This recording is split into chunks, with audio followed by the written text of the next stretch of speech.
Matt Amos, a video creator who regularly posts Formula 1 content, 1 year ago put out a very eye-catching video.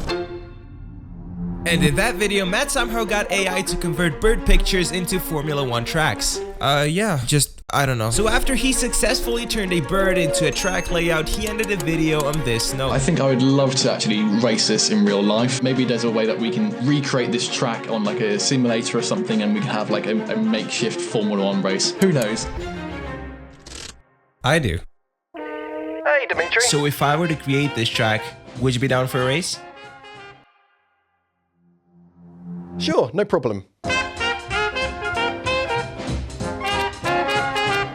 So right away, I took the track from Matt's video and exported it as a PNG layout. And after importing it into a 3D modeling software, I started tracing it with a basic road mesh. I also made some custom Matt Amy's barriers and then applied them onto the track. And yeah, these animations do make it look easy, but it actually took about 2 hours to finish.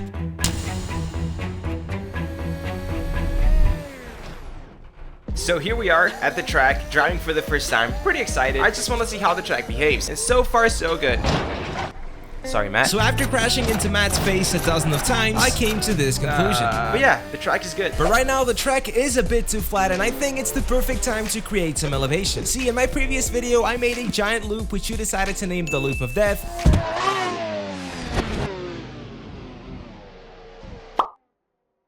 Rightfully so. And even that still wasn't enough to satisfy your elevation needs. So I asked the AI to generate a grayscale terrain image, which I then turned into a displacement map. In other words, we will use this image's black and white data to create 3D terrain. Now that example was a bit exaggerated, but I think this will do just fine. Yeah, now we're talking. Also, this huge ramp here at the start should be very interesting.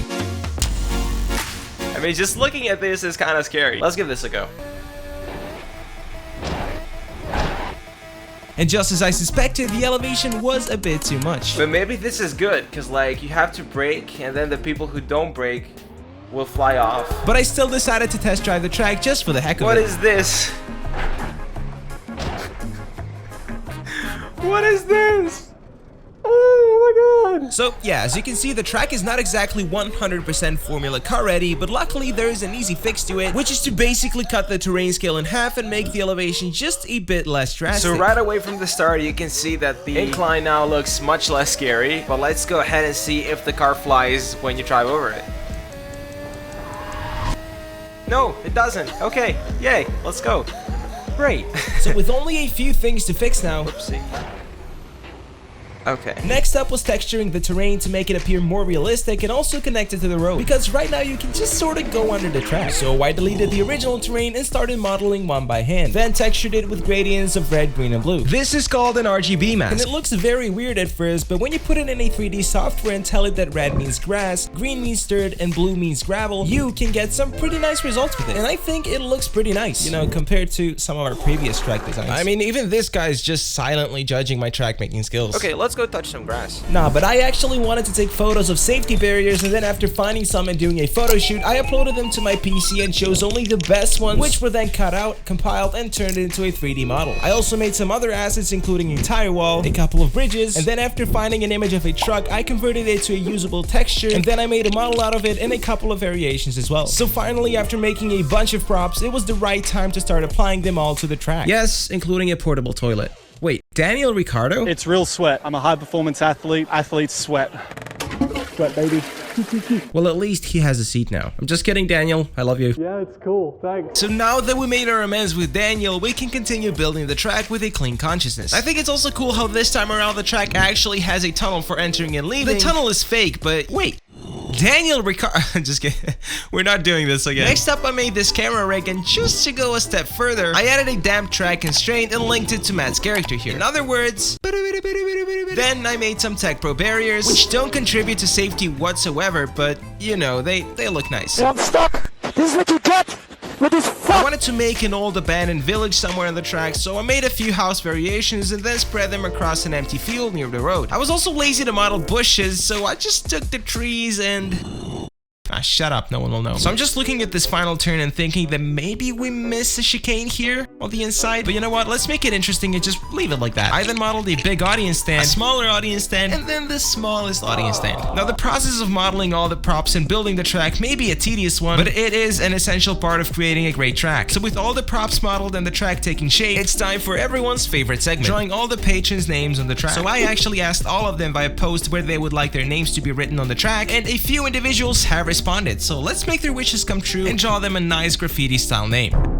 If you want your name on the future track or just want to download this track with the rest of the tracks I made and drive on it, you can do so by supporting me on Patreon. The link is in the description. Check it out. Speaking of random drawings on the track, there's a few notable ones here that I want to mention. So we have Tomo, who has been nothing but supportive about my channel ever since he found out about it. Check out Dime's channel, by the way. You're a genius, mate. You are a genius.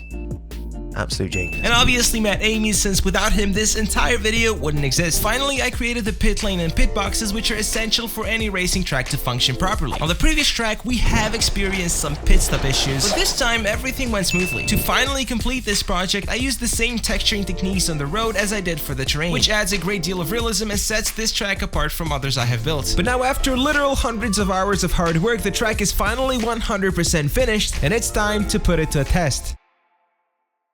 Welcome everyone to the Velocity Valley circuit. The length of the track is 5 kilometers and it features 3 DRS zones, with the third being the longest, measuring almost 1 kilometer. Now, because the entire track was made by the AI, we can expect some interesting results, like the hill on the first straight with the elevation of 7 meters, which is way more drastic than it sounds. We also have some modern art structures on the track, such as this piece that was created by none other than AI. But let's start talking stats. Sector 1 dominates with wide corners, so any sort of understeer can and will lose you a lot of time. In contrast to Sector 1, Sector 2 is made out of tight corners and a lot of small elevation changes, so you better watch out for the bump on the turn 8, as going full throttle over it will send your car into the barriers. Coming down to the final part of the circuit, Sector 3 has the longest straight on the track, and to get the most out of it, you need a great exit out of turn 11. Now, coming to the undoubtedly the trickiest turn on the track, turn 13, with no chicane on the inside, will hurt a lot of drivers who try cutting the grass to gain some time. So overall, an interesting and risky track to race on, but enough talking and let's get our tires dirty. Welcome everyone to the Velocity Valley Grand Prix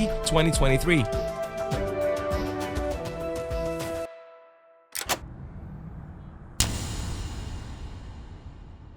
So qualifying started, and with only 15 minutes on the clock, everyone rushed out to get their best times on the table, except this guy. Meet a Euro Formula F3 champion who started his career in karts and iRacing, and then in just 2 years went to become an F4 champion. Cam decided that he's gonna start from the bottom of the grid, which I think is gonna give us all a little more fair advantage over him, but I still think he's gonna win the race. There we go, Matt joined the server. It's time to see where he stands. Right, let's check this out. Welcome to Matt Amos trying to learn an F1 track that he sort of designed with an AI, and then Dimitri actually builds it. But instead of learning the track and putting times on the table, Matt was too busy looking at the AI generated brand logos.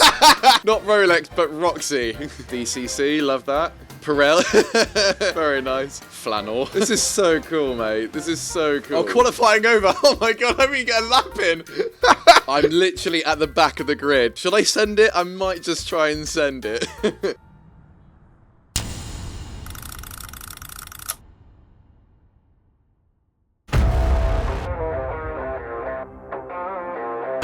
20 seconds till the lights out, and I'm feeling excited. I don't know about you.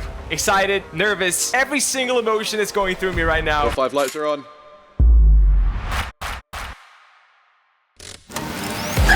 Lights out and away we go. Oh, what a start. Come on. Let's turn on the DRS right away, and we had actually a very good start here. Let's just make sure that turn 1, we're going easy and nobody acts. Oh, someone spun. He's got. Oh no! I've gone into him. It's alright. We carry on. We move. We move. A lot of punching. We're off the track. And while I was off track, Cameron and Matt already had a battle on their hands.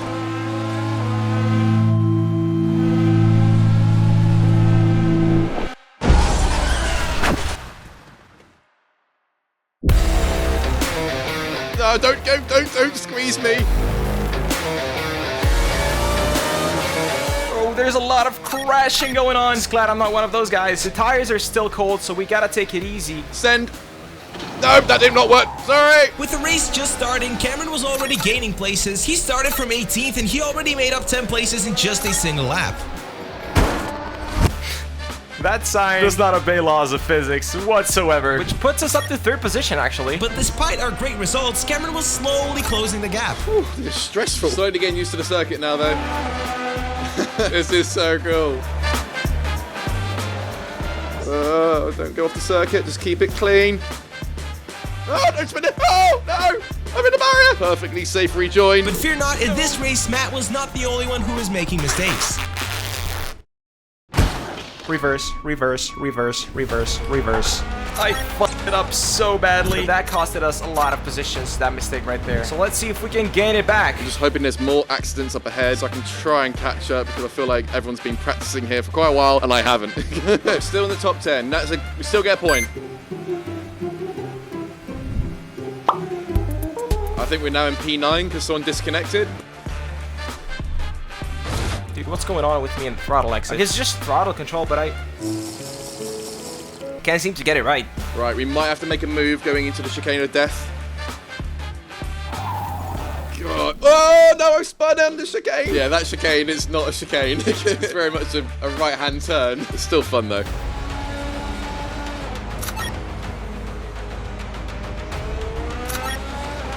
You know what I might try and do, saving some time? I might just try and cut the chicane.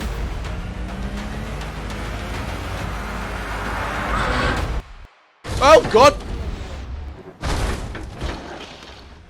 What's happened? No! Let's take some water.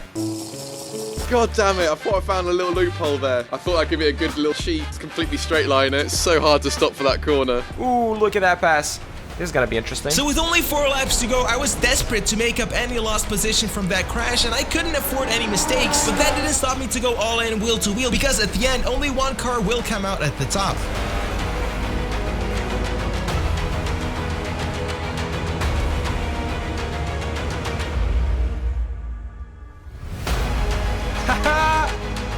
Sucker! There we go, he just left the game. Because of my little excursion from the racetrack, I'm now P12. Yellow flag. Oh, he spun! Oh, someone else has spun as well. Can we get back into the top 10? I think we might. Yes, come on, let's go! Oh, he's gone off. Oh, he's gone off. The way I've got to my position at the moment is just from people going off and not me with any racing talent whatsoever. And speaking of racing talent, with only a few laps to go, thanks to his incredible pace and consistency, Cameron was fighting for the 2nd position, but he wasn't going to stop there, because just 2 laps later and with 2 laps to go, he was catching up to the leader of the race. Oh, blue flags. Oh my, come on. Really? But Matt was not the only one who was being waved blue flags. This white car was also given a blue flag, but that didn't stop him from putting up a fight with the leaders of the race with just half a lap to go, and well, something happened.